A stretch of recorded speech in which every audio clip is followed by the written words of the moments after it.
कल क्या हुआ उत्तर प्रदेश में? उत्तर प्रदेश का एक सरकारी ऑर्डर निकलता है। वो कहते हैं कि आप अपने नाम के आगे अपनी जात नहीं लिख सकते हैं, आप अपनी जात को ग्लोरीफाई नहीं कर सकते हैं, आप कास्ट बेस्ड रैलीज नहीं कर सकते हैं, आप समावेश नहीं कर सकते हैं, आप कोई सेमिनार नहीं कर सकते हैं, आप कोई सिंपोजियम नहीं कर सकते हैं, अपनी जात के बारे में आप बात नहीं कर सकते हैं। लेकिन कौन कह रहे हैं लोग? किस मानसिकता के लोग ये कह रहे हैं? किसकी सरकार है उत्तर प्रदेश में? योगी आदित्यनाथ कौन सी पार्टी के मुख्यमंत्री हैं? और वो सोच इतने दिन से आज भी वो ये हालात उत्तर प्रदेश में और देश में कई कई जगह है, उस सोच की वजह से कि अगर कोई दूल्हा ये घोड़ी पे बैठ के अगर चलना चाहता है चंद कदम तो उसको बैठने नहीं दिया जाता है। पब्लिक वेल में से उसको पानी नहीं पीने दिया जाता है। अगर कोई अपना बैंड बजाना चाहता है अपनी शादियों में अपने बच्चों के लिए, वो जो बैंड चलता है वो बचा के अगर किसी मेन रोड से अगर जाता है, पब्लिक रोड से जाता है, उसको मारा जाता है, पीटा जाता है। और ये लिखने पड़ेंगे कि आपका नाम क्या है दुकान पर। तो ये सवाल तो बनता है ना कि अब क्या परिस्थिति आ गई कि आप जातिवादी सम्मेलन नहीं कर सकते। इसका मतलब योगी सरकार और मोदी सरकार घबराई हुई है। जातिवादी सम्मेलन करना मतलब अपनी हकों के एकजुटता के साथ मांग करना, और इससे ये मोदी जी घबराए हुए हैं। इस पर आप कोई सवाल है तो पूछ लीजिए। कास्ट सर्वे की हम बात इसलिए कर रहे हैं क्योंकि बिहार, जिस तरीके से बिहार के लोग अभी भी पिछड़े रहे हैं, जिस तरीके से यहाँ पे तरक्की नहीं हो रही है, जहां 15-20-25 साल पहले जहां बिहार रुका हुआ था वहीं पे रुका हुआ है, 1 इंच बराबर कोई यहाँ पे तरक्की नहीं हुई है। तो इसलिए हम कांग्रेस और कांग्रेस के साथ में इंडिया अलायंस का गठबंधन जोर शोर से इस बार इलेक्शन में पार्टिसिपेट करेगा। ये सारे जो 10 पॉइंट्स कल हम लोग जो अनाउंस किए हैं इसको इंप्लीमेंट करने की बात करेंगे। जो 7 गारंटीज हम लोगों ने अनाउंस की हैं उसको इंप्लीमेंट करने की हम बात करेंगे। जहां गारंटीज की बात है, बहुत सारे लोग ये कहते हैं कि गारंटीज देने की क्या जरूरत है। हम लोगों ने कर्नाटका और तेलंगाना में गारंटीज दी हैं। यहां पे बिहार में 70,000 करोड़ रुपए का करप्शन होता है। सीएजी कहते हैं कि इसके बारे में पता ही नहीं है, यूटिलाइजेशन सर्टिफिकेट नहीं पता है, कौन खर्च किया, कौन खा लिया, किसी को पता नहीं। एक ब्यूरोक्रेट के घर में 10 करोड़ रुपए मिलते हैं, मियां बीवी मिलके रात भर वो पैसे जलाते रहते हैं। कई मंत्रियों के खिलाफ में करप्शन के केसेस लगे हैं। इनके पूर्व मंत्री सिंह साहब कहते हैं कि बीजेपी के मंत्रियों के खिलाफ जो करप्शन के केस लगे हैं उनको ही आंसर करना पड़ेगा। जेडीयू वाले कह रहे हैं कि जो वहां पे चौधरी साहब हैं उनके खिलाफ जो एलिगेशन लगे हैं, जेडीयू वाले कह रहे हैं कि नहीं, वो अशोक चौधरी जी को उसकी सफाई देना पड़ेगा।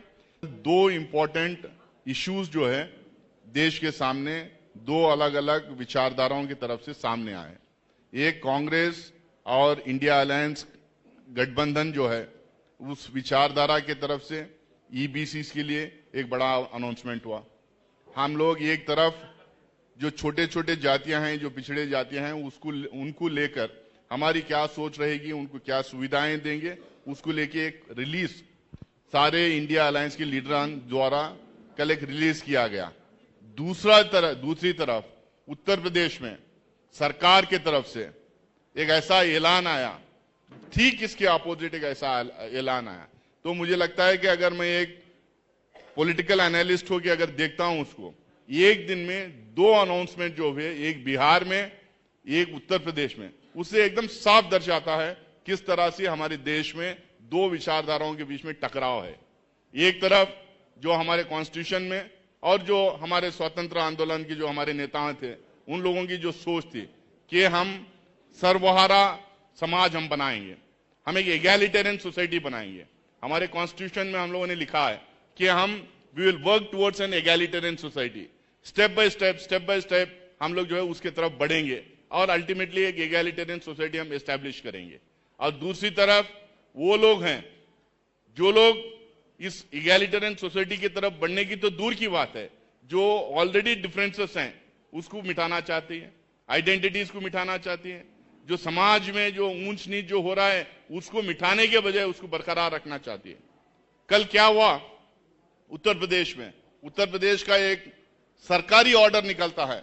वो कहते हैं कि आप अपने नाम के आगे अपनी जात नहीं लिख सकते हैं, आप अपनी जात को ग्लोरीफाई नहीं कर सकते हैं, आप कास्ट बेस्ड रैलीज नहीं कर सकते हैं, आप समावेश नहीं कर सकते हैं, आप कोई सेमिनार नहीं कर सकते हैं, आप कोई सिंपोजियम नहीं कर सकते हैं, अपनी जात के बारे में आप बात नहीं कर सकते हैं।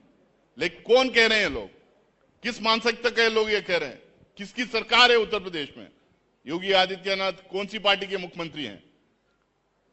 और वो सोच, जो सोच इतने दिन से आज भी वो ये हालात उत्तर प्रदेश में और देश में कई कई जगह है, उस सोच की वजह से कि अगर कोई दूल्हा ये घोड़ी पे बैठ के अगर चलना चाहता है चंद कदम तो उसको बैठने नहीं दिया जाता है।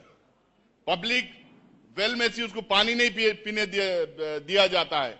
अगर कोई अपना बैंड बजाना चाहता है अपनी शादियों में, अपने बच्चों के लिए वो जो बैंड चलता है वो बचा के अगर किसी मेन रोड से अगर जाता है, पब्लिक रोड से जाता है, उसको मारा जाता है, पीटा जाता है। कई हादसा पूरे देश भर में हम लोगों को सुनने को मिलता है। ऐसी सोच रखने वाले आज ये कह रहे हैं कि आप अपनी जाति को लेके आप कोई समावेश नहीं करेंगे, आप कोई रैली नहीं करेंगे, आप कोई प्रोटेस्ट नहीं करेंगे, आप कोई आंदोलन नहीं खड़ा करेंगे। इसका मतलब यह हुआ कि आज हमें जो कॉन्स्टिट्यूशन हमें जो हक देता है, जो बैकवर्ड्स को, दलित को, जो मार्जिनलाइज सेक्शंस को, कि अपने राइट्स के बारे में अपनी आवाज उठाएं, अपने जो कॉन्स्टिट्यूशन में जो अपने हुकूक दिए गए उसके बारे में आवाज उठाएं, उनके जो डेवलपमेंट हो रहा है देश में उसमें हिस्सेदारी की जो मांग करने के लिए जो आवाज उठाना चाह रहे हैं तो वो उठा नहीं पा सकेगा इसके बाद में। तो ये दो सोच के बीच में जो टकराव है इसको हम लोगों को समझने की कोशिश है। कांग्रेस एकदम साफ तरीके से मल्लिकार्जुन खड़गे साहब के नेतृत्व में, राहुल गांधी जी के नेतृत्व में कास्ट सेंसस की मांग हम लोगों ने किया है। हम लोगों ने कहा 75 साल की आजादी के बाद में एक एक्सरे होना चाहिए पूरे हमारे समाज का, किसको कितना फायदा हुआ है, किसको फायदा नहीं मिला है, किसको फायदा मिलना चाहिए, किसके पास क्या है, किसको क्या देना चाहिए, इसके बारे में एक एक्सरे होना चाहिए। हम लोगों ने हमारी गवर्नमेंट के द्वारा तेलंगाना में हम लोगों ने जबरदस्त तरीके का कास्ट सर्वे हम लोगों ने करवाया। करवाने के बाद ये तय किया है ईबीसी, ओबीसी सबको मिला के जो लोकल बॉडी इलेक्शंस रहेंगे उसमें 40% हम लोग रिप्रेजेंटेशन देंगे, ये रिजर्वेशन देंगे। ईबीसी को, ओबीसी को, माइनॉरिटीज को, एससी एसटी को मिला के 40% से भी ज्यादा हम लोग उसमें रिजर्वेशन देंगे। कर्नाटका में कास्ट सेंसस चल रहा है। ऐतिहासिक जो 50% से सीलिंग को तोड़ के जो जाने वाला मामला जो सामने देश के आया था तमिलनाडु में, कांग्रेस की सरकार के टाइम पे वो हुआ था। हम चाहते हैं जो पिछले वर्ग हैं, जो एससीज हैं, जो एसटीज हैं, जो माइनॉरिटीज हैं, इन सबको जो है बराबरी का हक हमारे समाज में मिले। तो इसलिए हम कास्ट सर्वे की, कास्ट सेंसस की हम बात कर रहे हैं। उसी के साथ में हम लोगों ने कल ये जो अनाउंस किया 10 पॉइंट, मैं डिटेल में नहीं जाऊंगा, उसमें क्लियरली हम लोगों ने लिखा है पॉलिटिकल रिप्रेजेंटेशन मिलेगा, इकोनॉमिक हिस्सेदारी मिलेगी, एजुकेशनल इंस्टीट्यूशन में रिप्रेजेंटेशन मिलेगा, और साथ में सामाजिक तौर पे कोई एट्रोसिटीज होते हैं एससी एसटी के तौर पे, जिस तरह से एट्रोसिटीज एक्ट लाया है उसी तरह एक्ट है, उसी तरह से इनके लिए भी एक एक्ट बनाया जाएगा। दूसरी तरफ योगी आदित्यनाथ हो, भाजपा हो, लगातार ये कह रहेंगे रिजर्वेशन खत्म करो, लगातार ये कह रहेंगे पब्लिक सर्विस को खत्म करो। आज 30 लाख से ज्यादा वैकेंसीज हैं सेंट्रल गवर्नमेंट में, 30 लाख से ज्यादा वैकेंसीज हैं। ये वैकेंसीज को क्यों फिलअप नहीं कर पा रहे? क्योंकि अगर ये वैकेंसीज को फिलअप करेंगे तो 15 lakh vacancies SC ST OBC को चले जाएंगे इसमें। तो उनको वो 15 लाख वैकेंसीज, वो 30 लाख वैकेंसीज फिलअप नहीं इसलिए करना चाह रहे हैं क्योंकि 15 लाख एससी एसटी ओबीसी को, ईबीसी को देना पड़ेगा। ये पब्लिक सेक्टर यूनिट्स क्यों बंद कर रहे हैं? क्योंकि जितने सरकारी नौकरियां खत्म हो गए उतना रिजर्वेशन खत्म हो लेके जाएगा, उतना रिजर्वेशन इनवैलिड होते चले जाएगा। तो एक तरफ ये लोग जो लगातार बोल रहे हैं ये पब्लिक स्कूल्स बंद करो क्योंकि पब्लिक स्कूल्स में रिजर्वेशन देना पड़ेगा, प्राइवेट स्कूल्स में अगर जाने का है तो प्राइवेट स्कूल्स में रिजर्वेशन की जरूरत नहीं है। लेकिन हम लोगों ने कल ये तय किया है जो हमारे 15(5) के कॉन्स्टिट्यूशन का 15(5) जो है आर्टिकल 15(5), उसमें प्राइवेट इंस्टीट्यूशंस में भी जिस तरह से पब्लिक इंस्टीट्यूशन में रिजर्वेशन दिए जाएंगे उस तरह के रिजर्वेशन प्राइवेट इंस्टीट्यूशन में भी दिया जाएगा। तो ये एकदम साफ टकराव बिहार में है। देश भर में जो टकराव है वही टकराव बिहार में भी है। हम यहाँ पे खुल के रिजर्वेशन की, ईबीसी को मदद करने की, कास्ट सर्वे की हम बात इसलिए कर रहे हैं क्योंकि बिहार, जिस तरीके से बिहार के लोग अभी भी पिछड़े रहे हैं, जिस तरीके से यहाँ पे तरक्की नहीं हो रही है, जहां 15-20-25 साल पहले जहां बिहार रुका हुआ था वहीं पे रुका हुआ है, 1 इंच बराबर कोई यहाँ पे तरक्की नहीं हुई है। तो इसलिए हम कांग्रेस और कांग्रेस के साथ में इंडिया अलायंस का गठबंधन जोर शोर से इस बार इलेक्शन में पार्टिसिपेट करेगा। ये सारे जो 10 पॉइंट्स कल हम लोग जो अनाउंस किए हैं इसको इंप्लीमेंट करने की बात करेंगे। जो 7 गारंटीज हम लोगों ने अनाउंस की हैं उसको इंप्लीमेंट करने की हम बात करेंगे। जहां गारंटीज की बात है, बहुत सारे लोग ये कहते हैं कि गारंटीज देने की क्या जरूरत है। हम लोगों ने कर्नाटका और तेलंगाना में गारंटीज दी हैं। यहां पे बिहार में 70,000 करोड़ रुपए का करप्शन होता है। सीएजी कहते हैं कि इसके बारे में पता ही नहीं है, यूटिलाइजेशन सर्टिफिकेट नहीं पता है, कौन खर्च किया, कौन खा लिया, किसी को पता नहीं। एक ब्यूरोक्रेट के घर में 10 करोड़ रुपए मिलते हैं, मियां बीवी मिलके रात भर वो पैसे जलाते रहते हैं। कई मंत्रियों के खिलाफ में करप्शन के केसेस लगे हैं। इनके पूर्व मंत्री सिंह साहब कहते हैं कि बीजेपी के मंत्रियों के खिलाफ जो करप्शन के केस लगे हैं उनको ही आंसर करना पड़ेगा।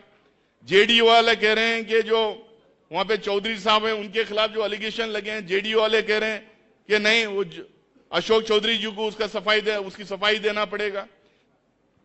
देखिए, हमारी सरकार के टाइम पे जब आरोप लगाया गया था, हम लोगों ने खुद ही हमारे मंत्रियों से रिजिग्नेशन लेके उनके खिलाफ इंक्वायरी करवाई थी। बाद में वो आरोप बेबुनियाद निकले, बात की बात है। लेकिन जब इतना बड़ा आरोप जब लगता है, जब एक इंडिपेंडेंट ऑटोनोमस एजेंसी है जो ऑडिटिंग करती है, वो जब आरोप लगाती है, वो जब स्टेटमेंट देती है, उसकी इंक्वायरी तो होना चाहिए। तो इंक्वायरी हम लोगों ने करवाया था। ए राजा साहब जो टेलीकॉम मिनिस्टर थे, उनसे रिजिग्नेशन लिया था हम लोगों ने। हमारे लोगों को हम लोगों ने अरेस्ट किए थे, हमारे मिनिस्टर्स को, हमारे एमपीज को, हमारे अलायंस के एमपीज को अरेस्ट किए थे, इंक्वायरी हुई थी। तो यहाँ पे भी इंक्वायरी होना चाहिए। इंक्वायरी से क्यों भाग रहे हैं लोग? और सिर्फ वो एक ही में नहीं ना, कई केसेस यहाँ पे हो गए। अब विधानसभा में इस बात को उठाया गया, कई केसेस हुए। उनके अपनी जेडीयू में अपनी पार्टी के लोग कह रहे हैं अशोक चौधरी जी के खिलाफ में, वो जीवी के वो सिंह साहब जो पूर्व मंत्री, केंद्र मंत्री हैं, वो अपने पार्टी के खिलाफ जो आरोप लोग हैं उनके खिलाफ वो बोल रहे हैं कि उनको जो है अपनी सफाई देना है करके। तो वहां पे ही डिफरेंसेस है। अपनी ही पार्टी से जब मांग हो रही है तो इंक्वायरी करवाना चाहिए उनको। ये ईबीसी में सब आ जाते हैं। ईबीसी का जो कल आया है, जो हम लोगों ने 10 पॉइंट डिक्लेरेशन कल किए हैं, उसमें ईबीसी ऑफ ऑल कम्युनिटीज आ जाते हैं, उसमें कवर्ड है। उसमें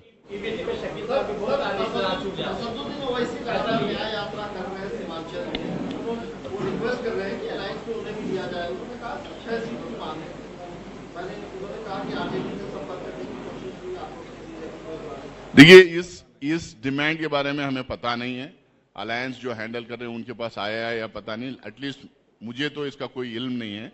और वो एक अलग पॉलिटिकल पार्टी है, हर पॉलिटिकल पार्टी को अपनी सभा करने का वो हक होता है, लेकिन इसके बारे में हमें कोई खबर नहीं।